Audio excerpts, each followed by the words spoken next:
দে দাও মা, দে দাও, দাও মা। হ্যাঁ? আমি খালি হাতে চলে যাবো, হ্যাঁ? তুমি দাও দাও, একটা তো ফুল দিবে মা। এই, দে, দে। জয় মা, জয় মা, জয় মা, জয় মা। মা, আমার বাড়ির জন্য যে মানত করেছিলাম, আমার বাড়িতে অনেক প্রবলেম হচ্ছিল, আমার বাড়ির ঘর ভাড়া হচ্ছিল না, সেগুলো নিয়ে করেছিলাম। আর আমার সন্তান প্রচণ্ড বিগড়ে গেছিলো, যেটা আমি কখনো ভাবতেও পারিনি। যেখানে মানত করার পরে আমার 1 থেকে 2 দিনের মধ্যে আমার পুরো পূর্ণ হয়ে গেল, এবং সঙ্গে সঙ্গে আমি রেজাল্ট পেয়ে গেছি। যে আমার মেয়ে একরকম ছিল একদম, ঠিক একটা রাত যাওয়ার পরে 2 দিনের মধ্যে আমার মেয়ের পুরো মানে কথাবার্তা, আমাদের সঙ্গে যেচে সব কিছু করা, আমাদেরকে মানে মা বলে ডাকা, মানে আমার মেয়ে পুরো পাল্টে গেছিল।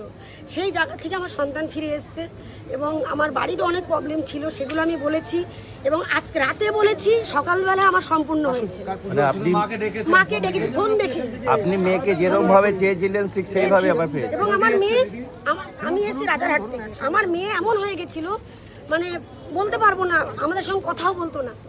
সেই মেয়ে আমার মায়ের কাছে এসে দর্শন করে বলে গেছিলাম, এবং 2 দিনের মধ্যে আমার মেয়ে সেদে কথা বলে এবং আমাদের সঙ্গে সম্পূর্ণ মানে একদম আমার মেয়ে এখন আলাদা। আমার মা, জয় মা। জয় মা।